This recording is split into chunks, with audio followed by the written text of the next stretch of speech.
couple little prayers of invocation before we begin. So please bear with me.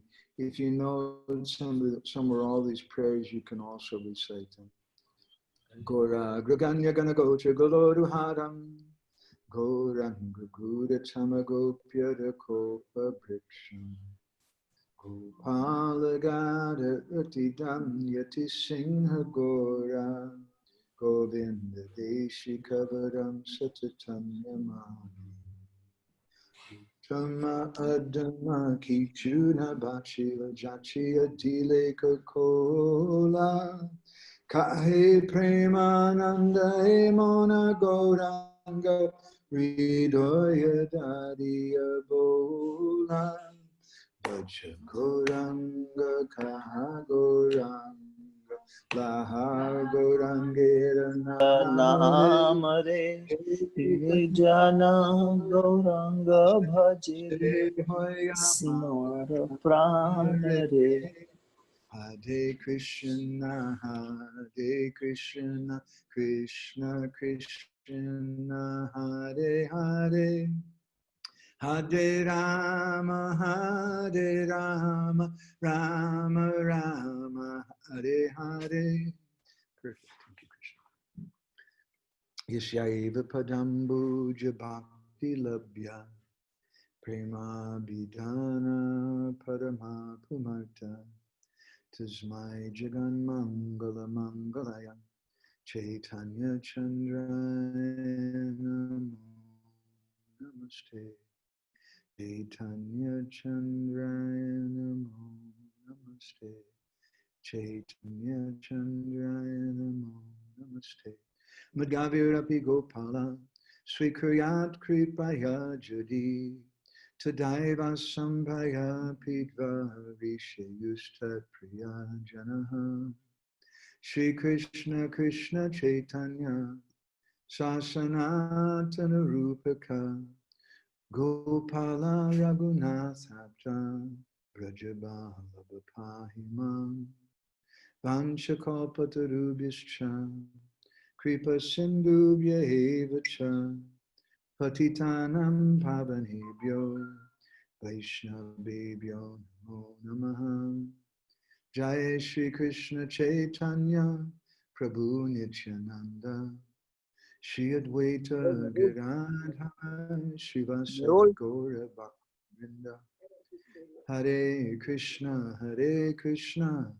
Krishna Krishna Hare Hare Hare Rama, Rama Rama, Hare Hare. Okay, Hare Krishna. So, it's a little difficult. We're here in Mayapur, West Bengal in India, and most of the devotees who we're speaking with, you're in upstate New York. It's a long ways away. And we can't see each other in actuality. We're just looking at an imitation on the screen. But more than just a distance of time and space, more than just a distance from a computer monitor, is a distance of heart, because heart is a real connection. And when I heard about the disappearance of Advaita Priya Prabhu, I felt very, very sad, not so much for him, but I was feeling very sorry for his sons and daughters and family members there, and all the devotees who love him very much. It's said that when a Vaishnav leaves this world, it's a viraha utsav. It's two things. It's a viraha, or for the devotees here in the material world. But for the residents of the spiritual world, it's an utsav. It's a great festival. When we began speaking about this topic, I'm reminded a few years ago, when Krishna Kund and I were in Jagannath Puri, and we received news that her father had suddenly become very, very ill, and it looked like he was going to leave his body any time.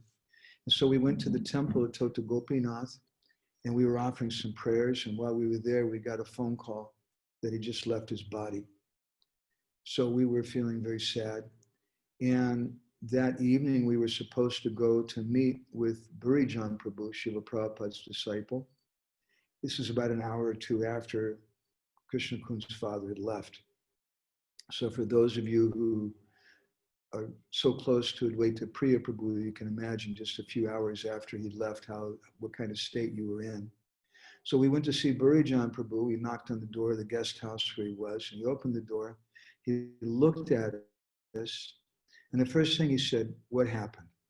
And we said, "Well, Krishna Kun's father just passed away." And Burijan Prabhu looked at me, and I'll never forget what he said at that time. It was a very profound thing, and something I'd like to repeat here for all of you. He told us that now is not the time for philosophy. Very interesting coming from a Hare Krishna guru, from a very learned person like him. He said, now is not the time for philosophy. Now is the time to cry. Because we need some time to cry. We need some time to get our heart in order. And we're not impersonalists. It's not, although our philosophy is that we're not our body, and the sokshati and the kangshati, we don't lament, we don't hanker. We're not speaking about separation from devotees in that regard. When Sri Chaitanya Mahaprabhu asked Ramananda Roy, what is the greatest type of suffering? Ramananda Roy told him, I only know of one suffering, and that's separation from the devotees. Jiva Goswami in Paramatma Sandarbha, he speaks about suffering. And one of the things that he says about it is he questions what is the necessity of it. And he says that, gives several answers, one of which is that when we have suffered ourselves, then we can understand the suffering of others. Unless we've suffered a particular thing that someone else is going through, we can't really sympathize with that person. So when I hear that Advaita Priya Prabhu left this world, my heart broke. Not so much for him. I don't know him so well. I didn't have very much association with him.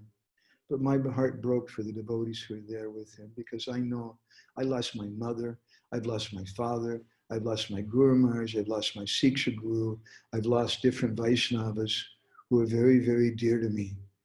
And we can say so many philosophical things. Sometimes people say, anyway, it'll get better.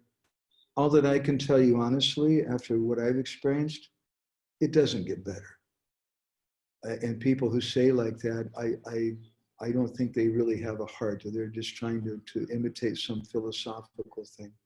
I still deeply miss my mother and my Guru Maharaj. But in their separation, a question comes. What should I be doing? And how can I properly reciprocate with them? And in that regard, I'd like to read something to you from Prithu Maharaj's prayers to the four Kumaras. It's from the 4th canto, chapter 22, text 47. Swa idrisi bhagavato gatir atmavada ekantato nigami bi pratipaditana tushyanta dhabra karuna swakritena nityam konama tat pratikaroti vinoda patram. Reading from Prabhupada's translation, Prithu Maharaj continued, how can such persons who have rendered unlimited service by explaining the path to self-realization in relation to the Supreme Personality of Godhead, and whose explanations are given for our enlightenment with complete conviction in Vedic evidence, how can they be repaid except by folded palms containing water for their satisfaction? Such great personalities can be satisfied only by their own activities, which are distributed amongst human society out of their own unlimited mercy. So in this verse, the two words, Vinoda Patram, are significant. And Srila Prabhupada and our acharyas, they've commented on these words in different ways. And I think this verse and the comments from our acharyas are very important for us to recall at this time. Because when we have a celebration, a festival, it may be a Guru Puja, it may be a birthday party for some Vaishnavas in the West. In India, we don't seem to have birthday parties exactly in the same way that they do in the West. Or it may be a Viraha Utsav, we speak about separation from a Vaishnava. All of those functions have one thing in common, that the principle, the overriding principle, the primary principle of each one of those functions is the feeling of gratitude. Gratitude is the basis of bhakti. And we should show our gratitude in the separation from those great personalities, like Advaita Priya Prabhu. It's the Vedic scriptures sing the glories of our parents, but the Vedic scriptures also say that in Chaitanya Mangal, it said that what is the value of a mother who doesn't have a Vaishnav son? She may have 100 children, but she's no better than a lady pig. So just that someone gives birth to a child, we give respect to that father, to that mother. But the primary thing that we respect is bhakti. So then how much more amazing and how much more grateful do we have to be when our father is also a devotee? We're very, very fortunate in such a circumstance like that. And we should show gratitude. I'd just like to share with you my only little one anecdote of remembrance of Advaita Priya Prabhu. When I had the good fortune to be staying there in your home last year in America, I came one morning, came upstairs to, I don't know, get some flowers or something for my puja. And I saw all the devotees sitting down and reading from Bhagavad Gita. And I was amazed, so many devotees were there. And that wasn't my first introduction to Advaita Priya Prabhu. I'd seen him practically single-handedly doing all the puja, getting up early and chanting japa. And the devotees told me that he's like that every day. He's like a pillar. Everyone completely depends on him. You practically set your clock on him. He's up every day. And so I was amazed, and I saw such a nice reading of devotees. And I was very impressed that it wasn't just, they weren't only reading Prabhupada's Bhagavad Gita, but there was many different commentaries on the Gita of Vishwanath Chakravarti Thakur, I remember seeing, and Baladev Vidyabhushan, and maybe had Bhaktivinoda Thakur's and other commentaries. And you were discussing them amongst yourselves. And that kind of Sangha is a very, very powerful, special Sangha. I was immediately attracted by that. And so I sat down, and I remember in the beginning of your Sangha, I think you were reciting Purusha Shukta prayers and some things. And I like to be able to be part of things. I memorized Purusha Shukta years ago, but I don't recite it very often. It's not my favorite type of prayer. And so I was sitting there, and I thought, oh, I want to be part of things. So I started looking up on the internet on my phone. I found the verses. And then as the class began, the discussion began, I was also looking something on my phone, trying to follow things. I'm a visual person. I like to be able to look at things and hear at the same time. It helps me to learn. And Advaita Priya Prabhu was reading, and all of a sudden he stopped. And he looked at me and said, hey, what are you doing? I said, well, I'm looking on my phone trying to find this verse or whatever. And he said, are you paying attention? And I said, yes, I'm paying attention. He said, what did I just say? Actually, to tell you the truth, I don't know. I had to say. And then he really chastised me like anything. And I felt so much happiness. And later, I think it was Mayapur Chandra Prabhu came to me, and he was so apologetic. He said, Prabhu, please forgive my father. He's an old man. He was a teacher before in the university, and he can be a little heavy, but actually has a very sweet heart. He was saying all this. And I said, don't speak like that to me. The school where I come from, when an elderly person chastises you, that's wonderful. that's a sign of real mercy. And I greatly relish that. And to this very day, I relish those chastising words of Advaita Priya Prabhu. And that was really my only exchange that I had with him. But I won't forget that and what a special person he is. The other exchange that I have with him, which I hope to continue to have, is not directly with him, but that's through his children and to the devotees who've been deeply affected by him. And in many ways, I can see him more clearly through all of you. My Guru Maharaj used to speak about one of Krishna's problems. Did you know Krishna has a problem? Krishna's problem is that sometimes he wants to appreciate his own beauty, but there's no mirror. We were speaking about this a few days ago. There's no mirror in which is properly that can function properly to enable him to see himself. An ordinary mirror just gives some one-dimensional reflection of something, but it doesn't really convey the beauty of Krishna. So Guru Maharaj said that when Krishna wants to see his own beauty, he has to take help of a special mirror. And that mirror is called Sat Hridaya Darpana, or the mirror of the heart of Krishna's devotee. So in a similar way, when I want to see Advaita Priya Prabhu, and myself and all the other devotees who still want to see him and still want to get to know him, I'm going to look in the mirror of the heart of his children and the devotees who are around him. And I want to see how you've all been affected by him.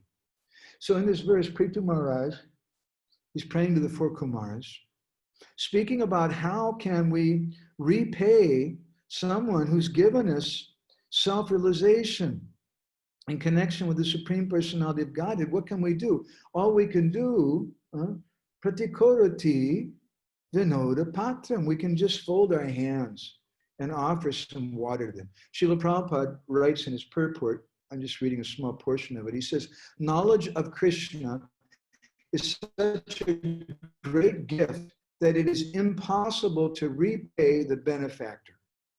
Therefore, Prithu Maharaj requested the Kumaras to be satisfied by their own benevolent activities in delivering souls from the clutches of Maya. The king saw that there was no other way to satisfy them for their exalted activities. The word Vinoda Patram can be divided into two words, Vina and Uda Patram, or it can be understood as one word, Vinoda Patram. As one word, Vinoda Patram means a joker, someone who's making a joke. A joker's activities simply arouse laughter. And a person who tries to repay the spiritual master or teacher the transcendental message of Krishna consciousness becomes just like a joker, because it's not possible to repay such a debt.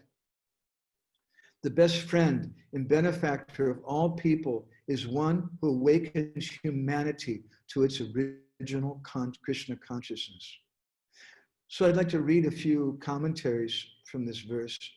First is Sridhar Swami from his Bhavarta Deepika. He writes, Satyapi svatve sarva svinapina guru pratyuparkartum sakyam itjaha yar iti. That even by offering everything you have, you cannot repay the guru. And what to speak again, if that guru is not just a guru, but is also your father. We see this in the case of Srila Bhaktisiddhanta Saraswati Thakur. His father, Thakur Bhaktivinoda, was not just his seminal father, but Thakur Bhaktivinoda really was even more important in his life as guru than Gorkishore as Babaji. He was a primary guru for Srila Bhaktisiddhanta Saraswati. And Sridhar Swami explains that if a disciple thinks that the spiritual master is nothing more than an ordinary mortal, then all his spiritual practices and worship of the Lord are simply a wasted effort. So we have to repay that person that we've gotten gifts from. We've gotten gifts from the Vaishnavas. And what is the primary way to repay them? First thing that we do is we show our gratitude. And that gratitude is the pot by which we can collect the mercy from those persons. If we don't have that gratitude, then we're not even a human being. In this regard, the Sanskrit word there is kritagya.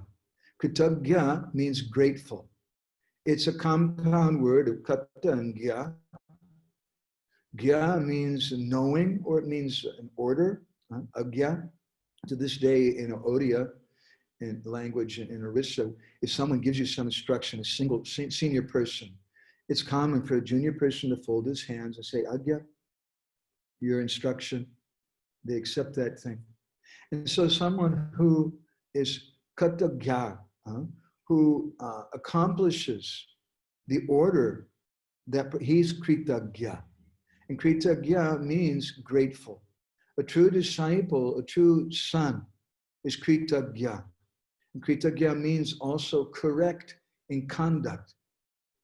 Kritagya means that we're acknowledging past services or benefits, favors, kindness, mercy that we've gotten from those persons. Kritagya is also a synonym for kukur, or dog. A kukur or a dog, he's kritagya. We have a dog here. What's his name here? Bublik. It's a very interesting name. It's a Russian name, common name. His name's Russian common name for dog. Okay, it's a common dog name, Bublik. And Bublik is our friend. And the first night he came to see us and we gave him a little bit of mudi. And it wasn't a lot of mudi. And mudi's not, but Bublik was very, very happy. And he was wagging his tail and showing so much gratitude. In that sense, then whenever we see him, we become very excited. And he follows us every week. Because he's kritagya, he's grateful. And kritagya is also a synonym for kukur, or dog. Now, there's another similar word in Sanskrit, which sounds very similar, but it's different. Kritagna. Kritagna. Instead of kritagya. Kritagna. Gna means to kill or destroy something. Kritagna means ungrateful, or it's akritagya. It means, kritagna means to destroy the benefits that we've gotten by not being grateful. And whatever we've gotten, if we're not grateful, then we're a great fool. Instead, you can be grateful or you can be a great fool. So what do we have to offer to such persons?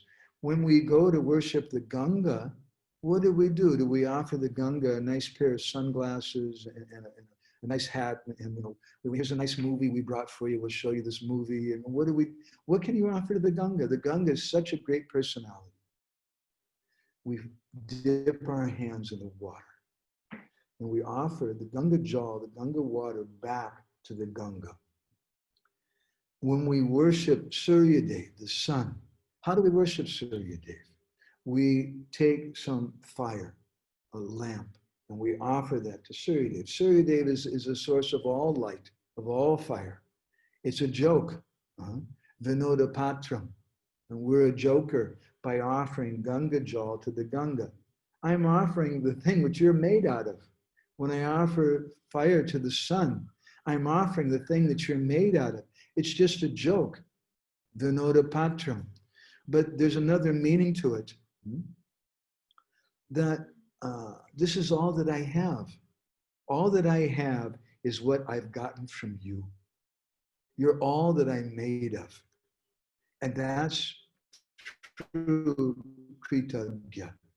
That's gratitude. We should appreciate that person and never ever think that that personality whom we've gotten such benefit from is an ordinary person. Rather, we see them as a representative of the Lord. And this is a little hard for Americans to appreciate, especially those who lived through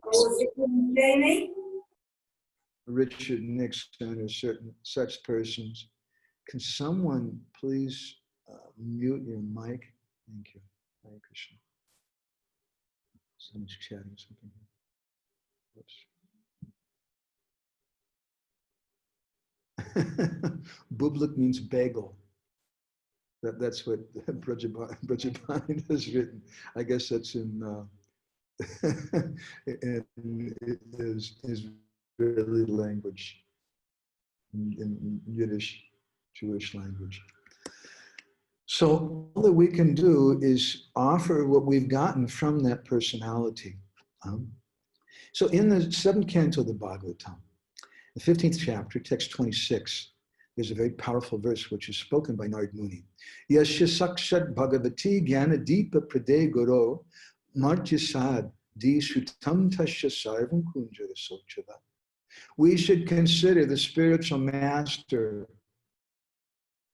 and our father is one of the spiritual masters. The Vaishnavas are one of the spiritual masters. The Brahmins are one of the spiritual masters. Our teachers are one of the spiritual masters. And if you have a father who's a Vaishnava, yes. Which verse? 7th canto, 15th chapter, verse number 22nd? 26. Okay. Thank you. 7:15-26. It's a very important verse.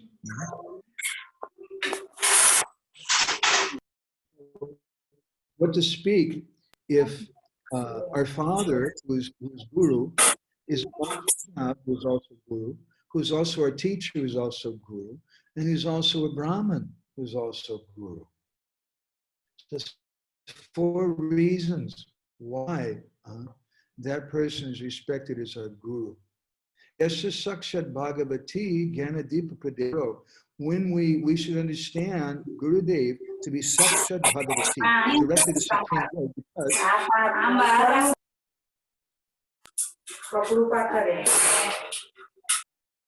because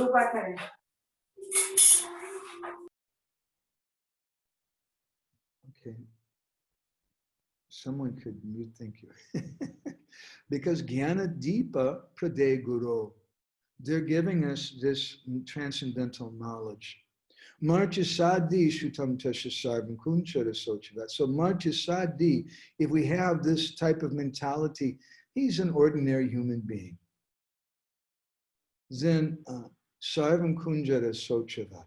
Shrutam Tasha Sarvam Kunjara Sochavat. All of our beauty, all the things that we may have gotten from that personality, Sarvam Kunjara Sochavat, they're all just like the bathing of an elephant. An elephant takes a nice bath in the water and then it throws dust all over itself. What's the benefit of its bath? In the Sa'artha Darshani commentary, Vishwanath Chakravarti Thakur explains a very beautiful explanation of this verse. Please listen.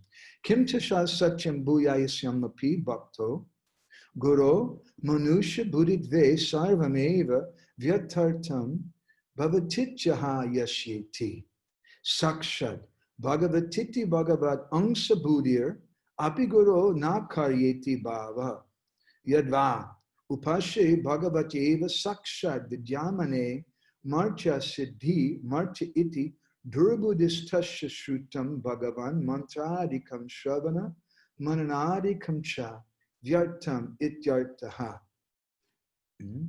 He says that if someone thinks that their guru or their father, who's especially if that person's a Vaishnava and a Brahmin and a teacher, if that person, my guru, is an ordinary person, then everything they do becomes useless, even if they're performing very intense devotional activities.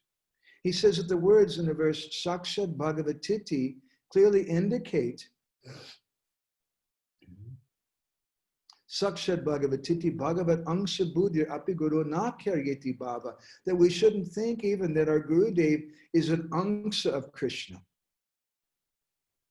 He's an expansion of Krishna. No, that's wrong. Don't think like that. You should think, Bhagavat Eva Sakshat Vidyamani, that he's directly the Supreme Personality of Godhead, not just an expansion. And alternatively, he says, even if you have the Supreme Personality of Godhead as your guru, you're so fortunate you have Chaitanya Mahaprabhu or Krishna as your guru. If you think He's an ordinary person. Then the meaning of this verse is Bhagavan mantradikam shavana mananadikam cha vyartam ityartaha. That whatever mantra you may have gotten, whatever shrutam, whatever things you've heard, shravana manadikam, whatever things you've gotten, they all become useless. We lose all those things because we don't have kritagya. We don't have gratitude. And therefore, gratitude is the pot to collect mercy. I'd like to paste in a few things here. Let's see. Go back to the meeting. Mayapur Chandra Prabhu, are you there? Yes, Prabhu, we are here listening. Okay, No? could you do me a favor? I'm pasting something in. I'm about to. And could you read from what I'm pasting in, okay? Sure, This is Prabhu. from Srila Bhaktisiddhanta Saraswati. This software drives me a little crazy here.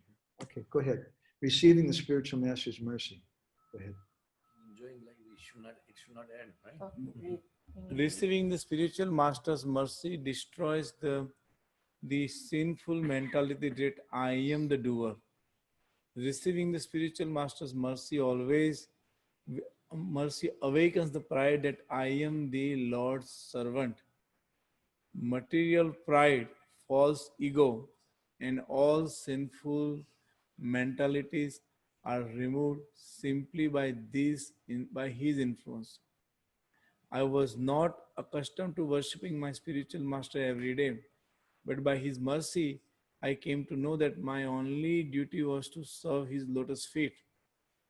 It is everyone's duty to worship the self realized spiritual master and follow in his footsteps. We should not follow the blind. The spiritual master is our only well-wisher, our only relief, and our only protector. Only by his mercy are we fortunate enough to know this. Okay, let me paste in another paragraph. Oops. Give this to you. Please go ahead. After attaining. After attaining the lotus feet of my spiritual master, I no longer maintain the mentality that without his service I have something else to do.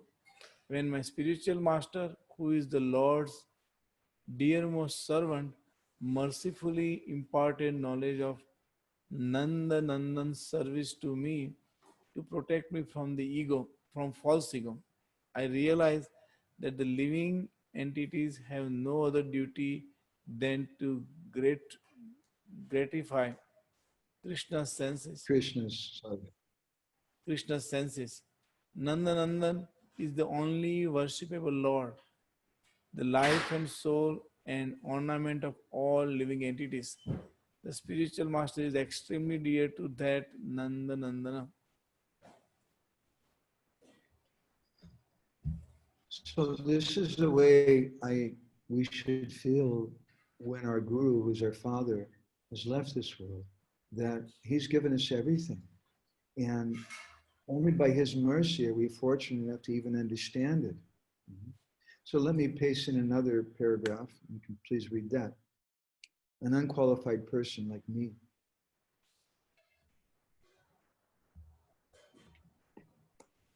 An unqualified person like me cannot serve such a spiritual master with body, mind, and speech. Yet my spiritual master, who is an ocean of mercy and affection, empowers me out of his causeless mercy and treats me with an abundance of love. He is so merciful. If I can attain his mercy, if I can realize that I have no other well wisher in this world, then simply by his causeless mercy I will be able to attain the qualification to engage in his service. He is pleased by affectionate service. On the day he bestows his causeless mercy on me and becomes pleased with me, I will properly understand Harikatha, then nothing other than the service of Guru and Krishna will remain important to me. Go ahead, keep going. You should always pray. We should always pray to the spiritual master to become qualified to accept his causeless mercy and empowerment. There is nothing with which to compare the spiritual master's mercy. I'm so unfortunate that I do not consider the spiritual master great. Although the Supreme Personality of Godhead Krishna is controlled by his devotion, still I'm unable to show gratitude for his causeless mercy on me. So this last sentence is very powerful. Although the Supreme Personality of Godhead Krishna is controlled by his devotion, still I'm unable to show gratitude for his causeless mercy on me. And so this is my problem, that I don't have this proper gratitude. And what does that gratitude mean? What can we do? When we've gotten such a thing, I can't imagine having a father. You're so fortunate to have a father like Advaita Priya Prabhu, who's not only a Vaishnav, not only an initiated Vaishnav, but he's such a good teacher by his own personal example. And it was so heavy, I saw on his family, and training all of you in such a wonderful, wonderful way. What can you do to repay that?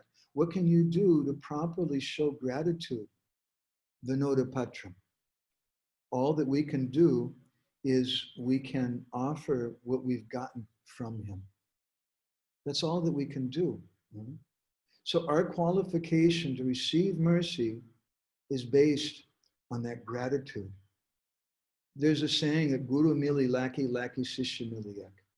We cry, we say, oh, it's very difficult to find Guru. It's very, very difficult to find a personality like Advaita Priya Prabhu, and it is very difficult. But Guru mili laki. There's so many personalities like that. But what's more rare to find, Sishya miliyak, to find one proper son. Because it said there are two things, putra and mutra. There's a son, and both of these things come from the same place, urine and a son. And a son who doesn't have proper gratitude to the father, then that son is no better than urine, that son or that disciple. So we want to show gratitude for what we've gotten. Bhaktivinoda Thakur has described in Chaitanya Siksamrita something, let me paste this in. Maya Prachanda Prabhu, maybe you could read this, please.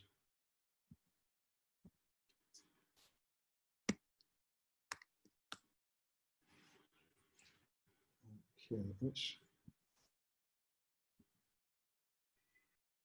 Go ahead. There is nothing with which we to compare this. No, to recognize, To recognize, to help that another person has given is called gratitude. The Aryan civilization has such gratitude that the children would serve the parents as long as they lived, and when they died, they would undergo periods of austere restriction,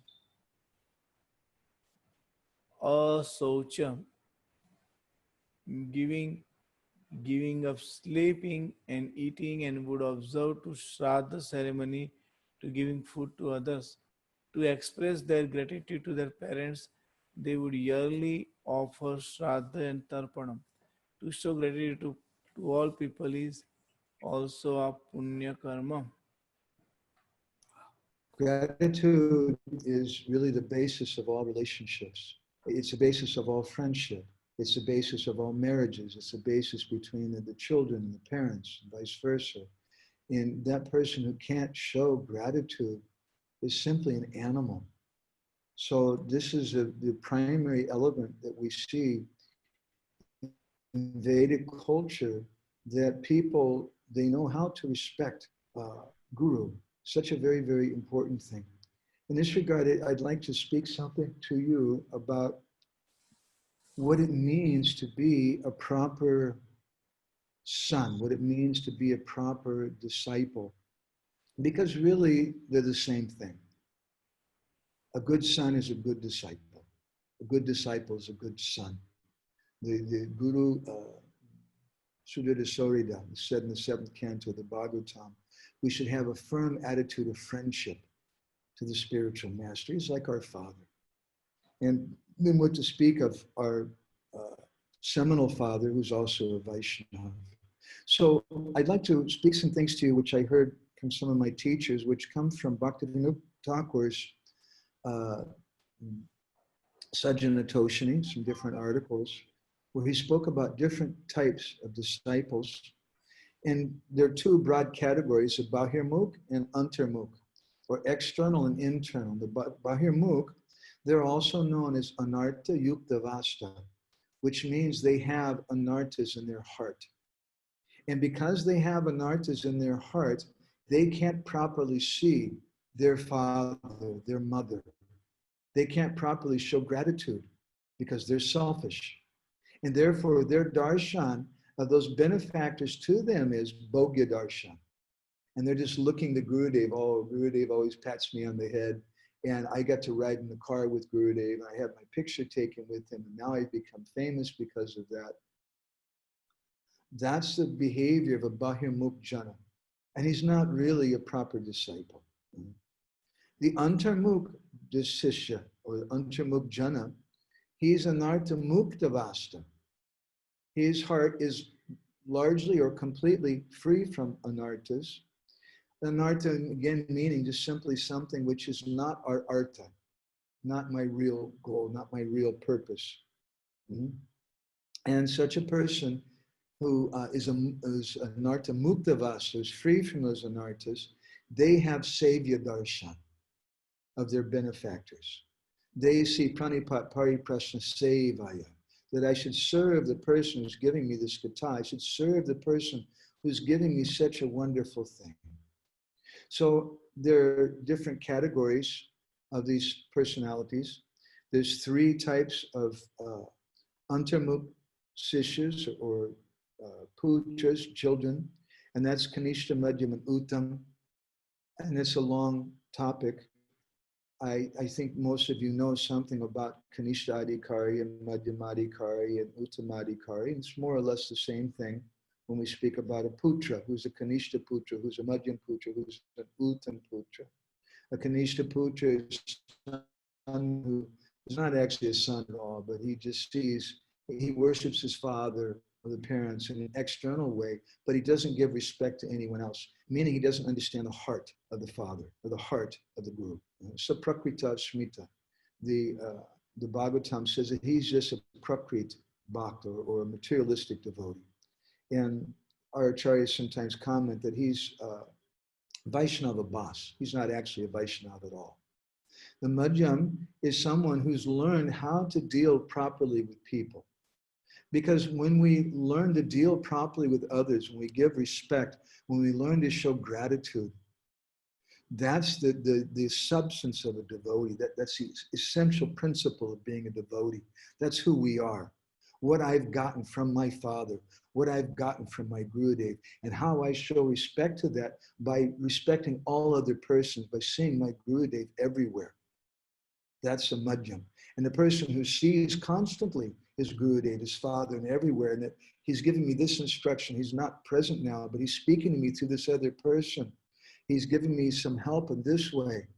That person's the uttam. So there's 3 types of Antarmukh Putras or Sishyas.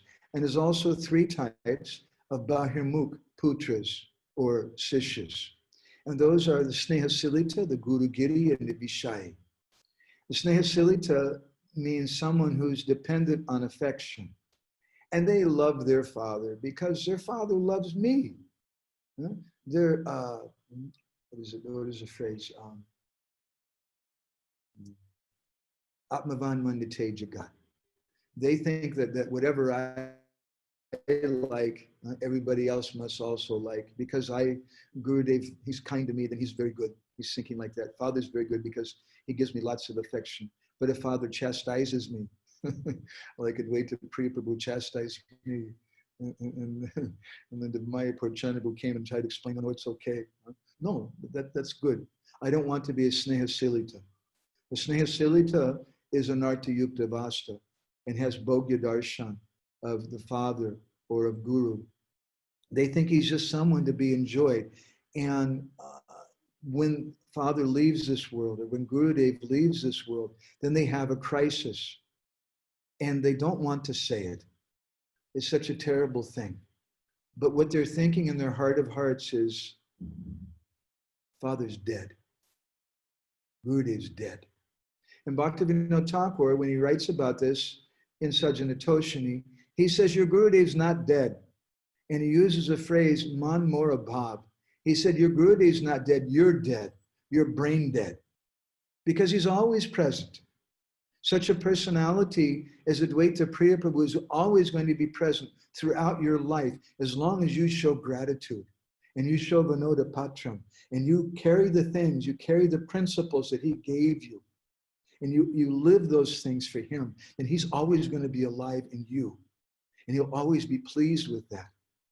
But when we're just looking to have some affection from him and everything is about me, me, me, then when such a personality leaves, we feel a crisis. Where am I going to get affection? And then we run to some other place. We look to some other person to give affection to us. And we go to some other guru. We go to some other sangha or some other place because our principal motivation is my own pleasure. I have Bhogya Darshan. What is my pleasure? The second type of Bahirmukh Putra, or Bahirmukh Sishya, is a Guru Giri. Giri, as you may know, means business. And they make a business out of advertising. Don't you know? I'm a disciple of Gaur Govinda Maharaj. I am a son of Advaita Priya Prabhu. You should give, he's a very famous person, a very exalted personality.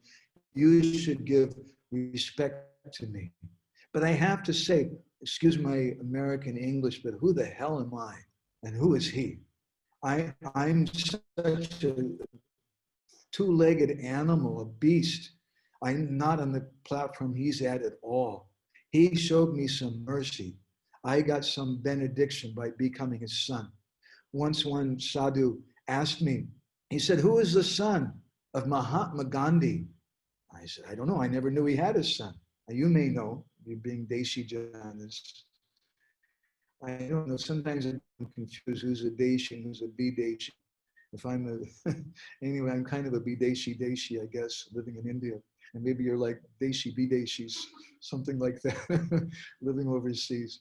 Anyway, I don't know about Gandhi. I'm a Bideshi. And then he told me something you must know, that Gandhi had a son, but what was the value of his son? His son became a great drunkard, a womanizer, and he became a Muslim, and he died of some sex disease. So what's the value of being a bad son of a good father, or being a bad disciple of a great guru? It has no meaning.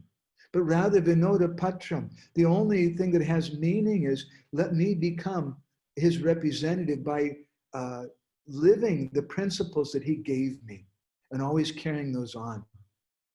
So the Guru Giri is someone, he's a Bahirmukh Putra, or Bahirmukh Sishya. The Guru Giri makes a business out of that. And he wants to advertise to everyone, don't you know who my father is? And we should glorify our father. I hope that you put your father's picture in the restaurant, in some prominent place. I hope you put him in your yoga studio and other places so that the people can remember him. He's very, very important because he's the life of all those projects there in Newburgh, I know. But there's a difference between appreciation, being kritagya, and being grateful, and advertising someone for my personal benefit. Wearing his t-shirt, wearing his badge, and don't you know I am a disciple of such and such, I'm the son of such and such. But who are you? What's the value of being the son of Mahatma Gandhi? If you're a nonsense rascal, if you're a badmash, what's the benefit of a badmash being the son of Mahatma Gandhi? So what is the value of the Guru Giri? The third type of Bahirmukh Putra or Sishya is a Vishayi. Hare Krishna. The Vishayi is a sense enjoyer. And he can't control himself. But there are two types of Vishayi putras or Vishayi sishyas, Anutap and Niranutap. The one who, Anutap, he laments. He feels very, very bad. Why I'm doing this thing. I'm such a nonsense. I'm such a rascal, but somehow I can't give this up. But I want to give this thing up. And he's always lamenting. That person is Apichet Sudaracharo. And that personality is Sadhareva Samantavya. He's a sadhu because he's doing Ananyata Bhajan. Even though he may be a Durachari sadhu, his behavior is not good, still he's a sadhu because he's doing Ananyata Bhajan, because he's not taking shelter of karma gyan or yoga. He's taking shelter of bhakti and Krishna. But the Niranutap is a complete rascal. The Niranutap is a Vishayi who's simply making a show and trying to get some benefit from that. Prabhupada speaks about such a personality in his purport in the third canto, chapter 32, text 40. He says that there are so-called disciples who become submissive to a spiritual master most artificially with an ulterior motive. They also cannot understand what Krishna consciousness or devotional service is. I'll go ahead and paste this in. I've been getting a couple of questions from devotees. I'll try to address those in just a minute. But I'd just like to conclude with one of my favorite stories. I don't know if the devotees there in Newburgh ever heard me tell this, so I'm being a little brave to go ahead and tell this. There's a few devotees here with us in the room right now. I hope they don't become angry with me because they've heard this story so many times. This story is a true story which took place in Vrindavan about 200 years ago. There was one great devotee whose name was Nandakishore Goswami, and he was a guru with many disciples, and he was in charge of Nityananda Vat, a place right near to the Radha Damodar temple where Srila Prabhupada was staying. And Nandakishore Goswami, as I said, had many disciples, and most of his disciples were very learned in Sanskrit and Shastra. But he had one disciple, his name was Bondu. And Bondu, he wasn't very swift. He didn't understand Sanskrit grammar. He could barely pronounce things properly. He didn't know Shastra. He couldn't read very well. But he had great love for his Guru Maharaj. And Nandakishore Goswami, not knowing what else to do with him, he can't study Shastra, he's not going to write books or anything or preach. So he engaged Bondu in taking care of the cows. And Bondu, with great ecstasy, began to execute that service on behalf of his guru. And every day he was going to Bandiravan to take care of the cows. And one day when he went to Bandiravan, one of the local Brijbasi boys told him, Maharaj, it's very good you come here and you herd the cows. We're also herding cows. And do you know who herds the cows here every day and who's still here to this day? Krishna's here. And if you're very fortunate, maybe you can see him. So when Bondu heard that, he's such a simple person. And Bondu became very excited. Krishna's personally here. Well, maybe I can see him. And he began searching for Krishna every day. But days went by, weeks went by, months went by, years went by. And Bondu never saw Krishna. And he felt very sad. And finally, one day, Bondu was sitting under a tree and he was crying. And the sound of his tears, the sound of his weeping, reached the ears of some of those local boys. When they heard that crying, they came running there. They said, Maharaj, are you okay? Is everything all right? And Bondu told them, I can't see Krishna. Someone please mute your mic. Thank you. I can't see Krishna.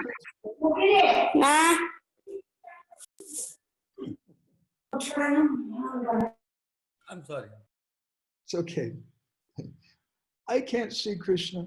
And then they said, oh, they said, you're one of those Hare Krishna people. They said, look, we've seen lots of sadhus like you.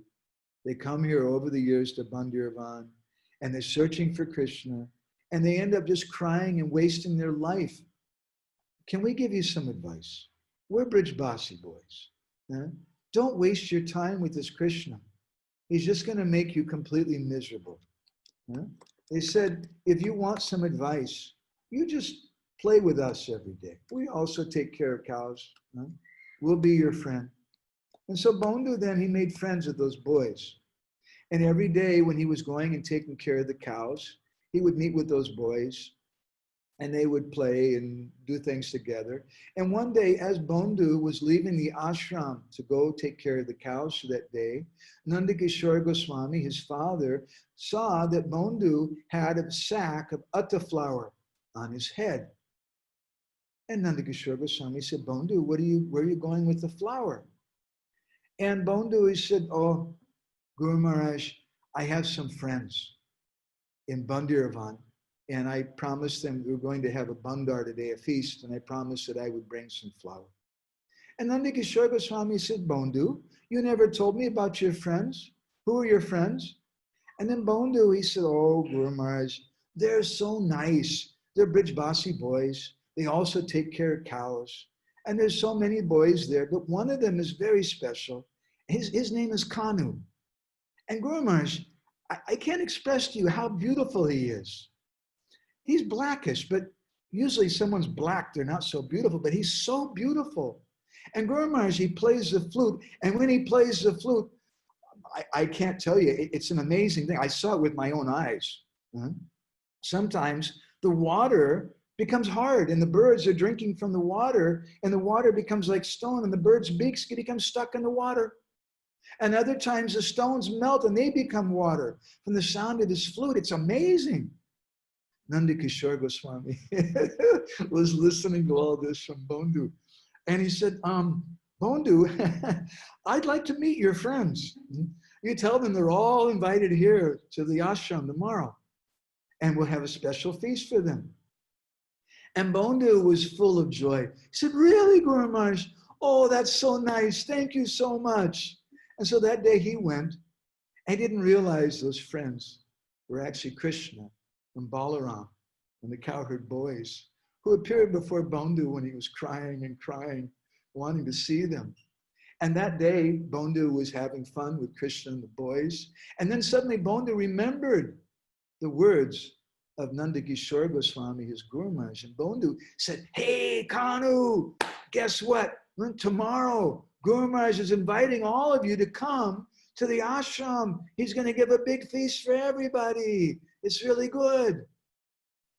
When Bondu said that, Krishna looked down for a moment and he was quiet. And then Krishna said, Bondu, you please tell your Guru Maharaj that he can't see me in this lifetime.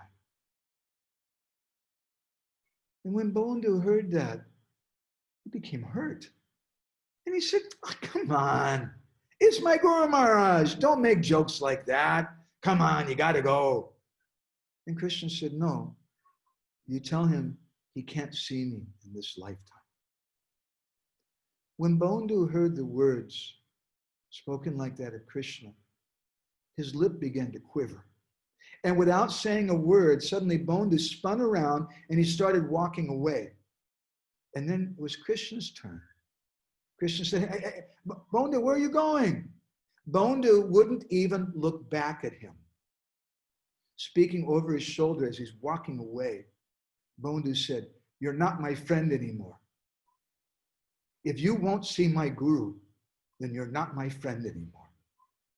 And then Krishna, who was pursued by the greatest of yogis, he started running after Bondu. Hey, Bondu, and he grabbed his kurta.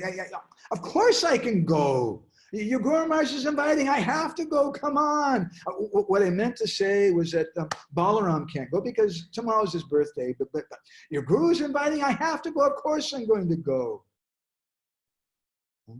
And so in this way, Nandakishore Goswami had direct darshan of Krishna Bhagavan by the mercy of Bondu. And he wrote a wonderful book called Vrindavan Lilamrita in Bengali. We have a copy of that book in our library. It has many wonderful pastimes, which Nandakishore Goswami had Lila Spurti. He saw these pastimes. So this story reminds me of a verse which is spoken by Prahlad Maharaj from the 7th canto of the Bhagavatam. Lord Nrsingadev was very pleased with Prahlad, and he told Prahlad, Prahlad, I love you so much, I want you to come with me.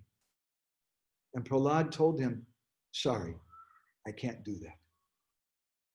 It's kind of hard to refuse the Supreme Personality of Godhead, especially in his form as Lord Nrsingadev. But Prahlad told him, no, I'm sorry, I can't go. Why not? He said, I have something better to do. And he spoke this verse.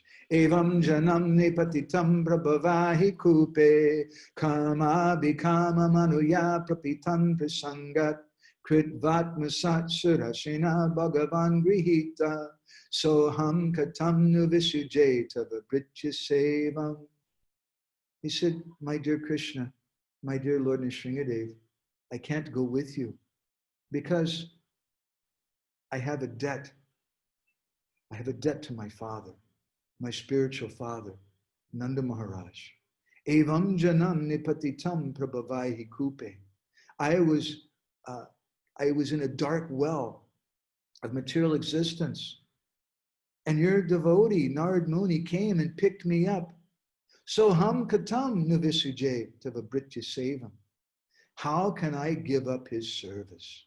Srila Prabhupada comments in the 4th canto, Srimad Bhagavatam, that after the disappearance of Guru, a bona fide disciple will also leave his body. And there are stories like that. I won't go in that direction right now. He'll also leave his body. And Prabhupada says, if the disciple continues to live, there's only one reason. And that's to execute the service, the orders of the Father, the orders of the spiritual master, Vinoda Patram. To carry on, to give dignity, to give meaning to that person's life. So I'm very sorry that I can't say more to all of you about Advaita Priya Prabhu. I'm not just trying to say this, but in my vision, I think he was a truly very, very exalted person. From what I've seen, both of him and of his family, I really feel he's one of the most exalted persons I've had the good fortune to meet in this lifetime. And my humble request to all of you is show meaning to his life, give dignity to his life. You be Vinoda Patram. You carry on what he's given to you. And we can't say that those feelings of separation will go away, but I can say this, that there will be a kind of meeting in separation. And it's not the kind of meeting that we like. We want to be able to hug him again. We want him to rub us on the head. We want him to smell our head. We want him to show affection to us like he used to show.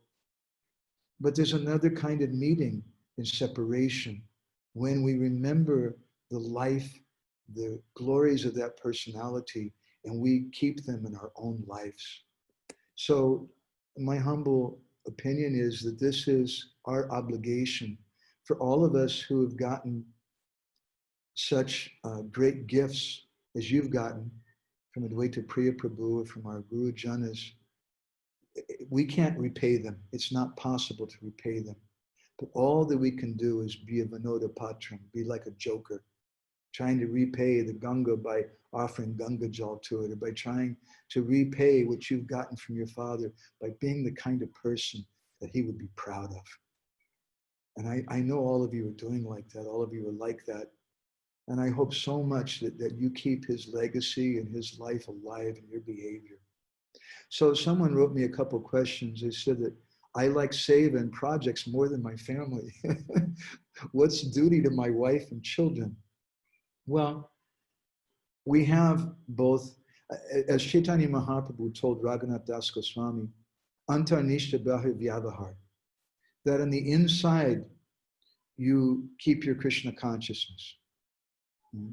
You have your project and your service, but on the outside, you show yourself as an ordinary person. Otherwise, it's going to cause great problems in your life. You'll have problems in your marriage, you'll have problems with your family, you'll have problems with your friendships.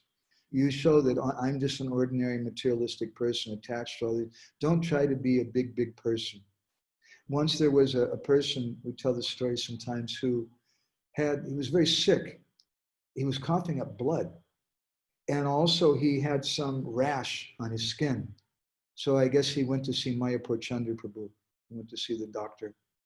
And the doctor told him, he said, the rash is not so serious. But this coughing up the blood, this is very serious. So I'm going to give you 2 pills, some red pills and some white pills. The white pills, you crush them, mix it with some ghee, and you rub that on your rash, and it'll go away in a few days. The red pills, you take them after your meal with some hot water.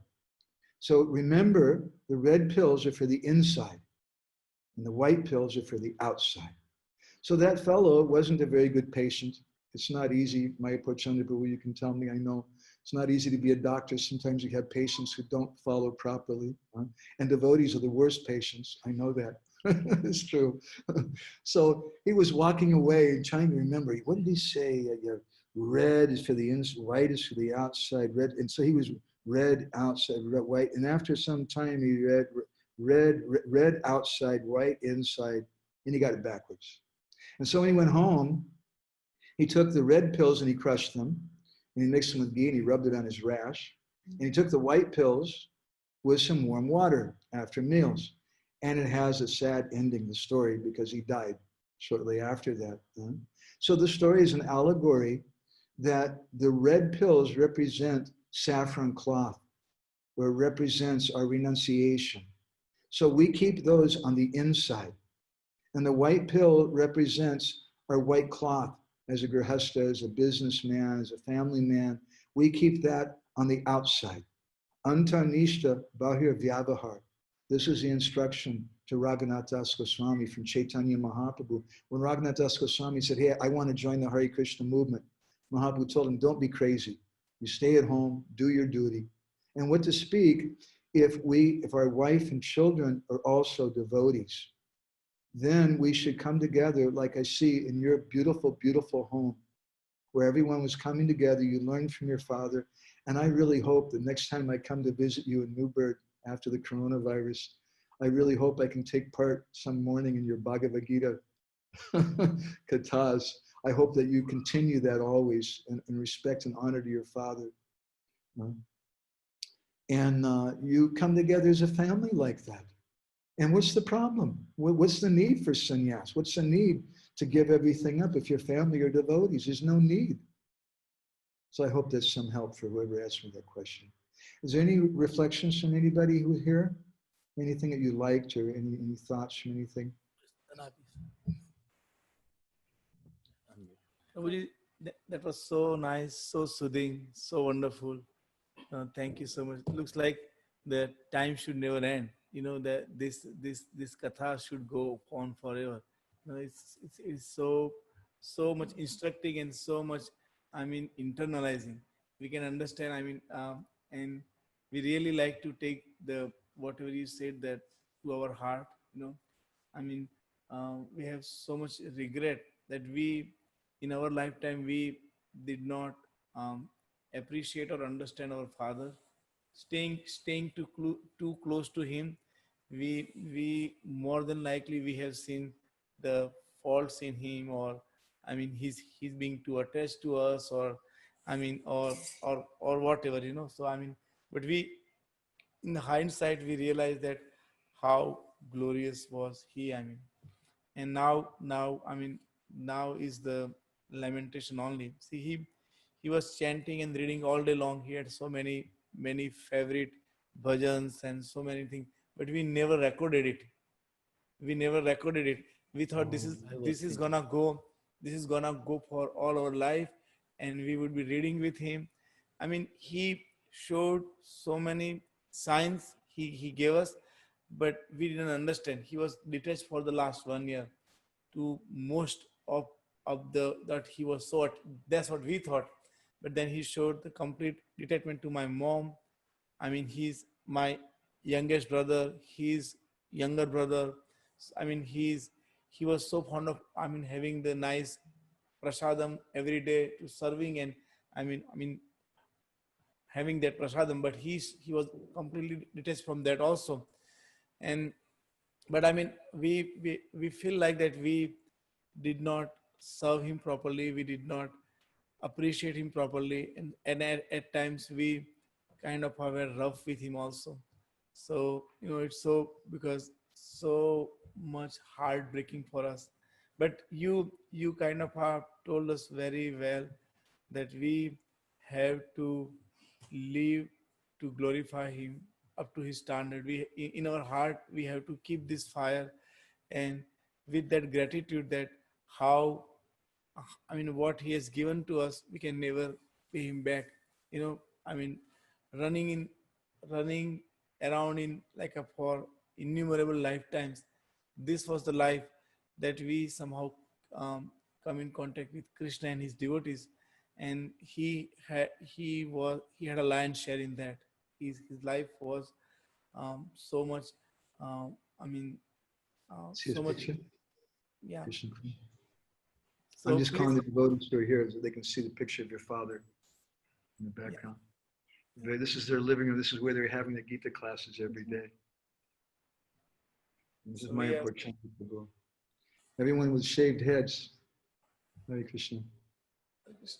So my brother also has some question, and he asked me, but when would you be, I mean, able to come back, and then he could have his, I mean, our whole family is going so much, I mean, so many experiences, but there's so much spiritual transformation that I see, that that was whatever the, I mean, unearthers was holding us. I mean, we see that it is it is about to leave, or it is the right time that we could get rid of those unearthers by his mercy and by the help of all of you.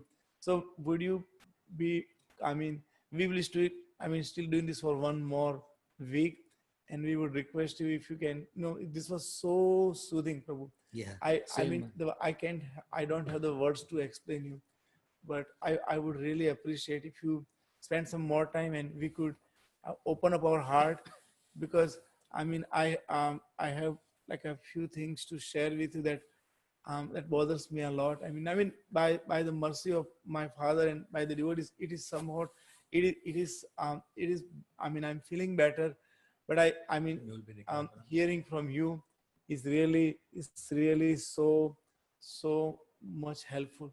So I would request you, when can you come again, and when can we have this sangha again? You know, Let's work something out. There's certain days that are a little hard for me, but we can do something. I don't know, on Saturday maybe, or something like that. I can speak with you in WhatsApp. We can yes, figure please. something out. Yeah, I mean, we, I'm giving some classes every day here in our morning, which is your late evening, about 11 o'clock your time. That's not convenient for you. And I'd rather do something different than that too. I'd rather do something more personal for you. thank you, Prabhu. Thank My Pachana devotees, I want to thank you so much. You've been such a help for me. I have no home. I'm staying here in Mayapur in the house of somebody else. We can't even go back to Puri. In America, where I'm born, I have no home. I have one address, and that's in a very strange town which I never lived in, called Newburgh. you. You live in the hearts of the, I mean, millions of devotees, and you are so fortunate that you have, I mean, we are so fortunate that you have made this humble place as your residence. You are a co-residents of some of the greatest people in the history, Niranjan Maharaj and some other Oh, great sannyasis. So you are when I sharing the when, sharing when the, your father left this world, I spoke to Naranjan Maharaj. He's here with us in this compound, and we see him almost every day and talk with him a little. And I mentioned him that Advaita Priya Prabhu had left, and he said, "Oh, I heard." And then he told me, he said, "That's where I live. That's my address. Mayapur Chandra was my doctor." And I said, "Oh, that's very good. That's also my address." I'm very, very fortunate. And I really, and I know I see this as an extension of your father, of his character and things. Thank you all so much for having that character.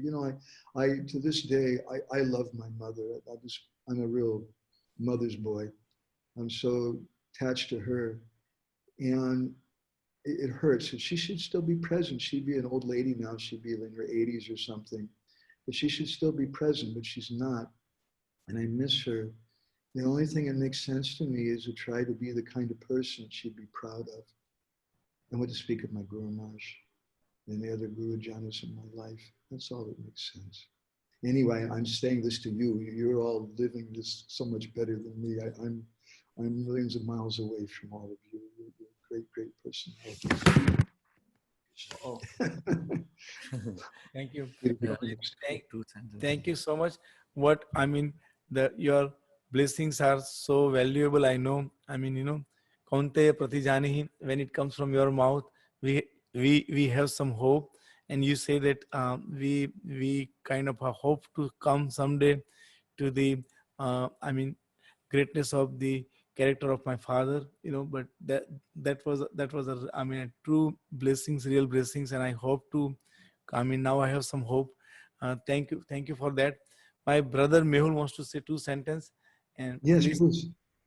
Oh, yeah, I know, Prabhu. Sorry, I'm obeisances to you on your feet and obeisances to all Vaishnavas and Prabhupada, Srila Prabhupada. Um, um, I mean, your lecture, like just like we platform in a Zoom platform, that we are connected with right now. We can connect anywhere, right? Australia. So like yeah, anywhere, right? Like so you connect. So with this man-made machine, we are able to connect anywhere. So we were looking personally myself. I was looking help, and I mean somehow the God sent. You are already God sent messenger, but like somehow that message came from you was a direction to me, right? I mean, I hope you understand. Like the direction coming to your mind was directly solacing me, right? Like so, it was like God's big Zoom network, right? Like is working very nicely. So that's what I feel. I mean, I want to talk so much, but I maybe when you have a time, you come personally over here. We'll talk more. Or I I would mean, like that very much. yes, Prabhuji, but please plan for some time later this week whenever we'll work with your schedule. I mean, we are because we are in lockdown by Krishna's mercy. So that was one of the good things. We had a very intimate association with my father also.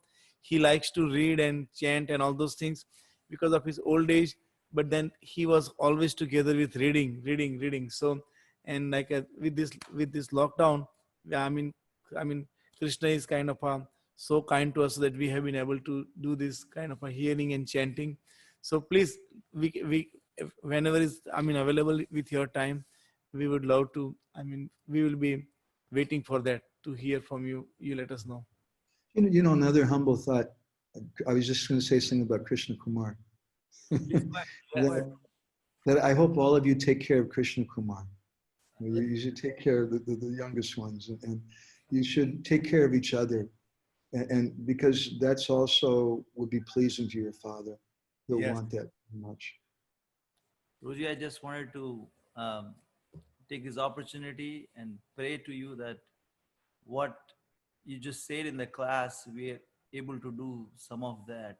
And because your prayers will go to your Guru Maharaj and eventually reach Krishna's lotus feet. So please, bless us that we can do what our father wanted us to do. Thank you, Guru. I have to say, you all look very beautiful and effulgent with shaved heads.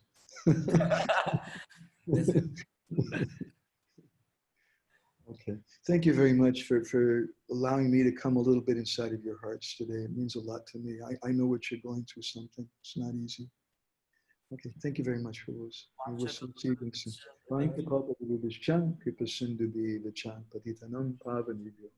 Vaishnavebhyo namo. Obeisances, Mataji. Krishna Kun Mataji. Obeisances to you. Thank you. Very good. Obeisances to your father and all glories to Srila Prabhupada. Hare Krishna. Prabhupada.